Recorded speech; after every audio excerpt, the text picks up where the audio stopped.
Қарқаралы шаңғы марафоны. Дәл осындай атаумен Қарағанды облысында дәстүрлі республикалық жарыс өтеді. Айтулы аламанды осыдан 3 жыл бұрын жергілікті Думан Бейсенаев есімді спорт жанашыры қолға алған еді. Міне содан бері ол өз күшімен жыл сайын тұрақты ұйымдастырып келеді. Биылғы бәсекеге еліміздің түкпір-түкпірінен 100-ден аса қатысушы жиналады деген жоспар бар. Шаңғы марафоны әуесқойлар, кәсіпқойлар және ардагерлер арасында болады. Бұған қоса балалар арасында да бөлек жарыс өткізілмек.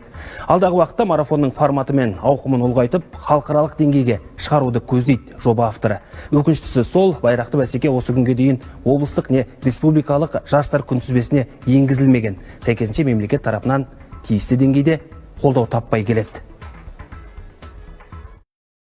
Марафонымызды дамытуға негізгі мақсат ол спорт және туризмді дамыту, Қарқаралымыздың тұнып тұрған сонау алаш зиялыларынан бастап Қазбек биге дейінгі тарихын насихаттау және де марафонымызды халықаралық деңгейге дейін көтеріп, болашақта әлемге әйгілі өзім қатысып жүрген Эстониядағы Тарту марафоны, Италиядағы Марчелонга марафоны, Васалопет Швеция, Норвегиядағы марафондар сияқты әлемдік деңгейге жеткізу.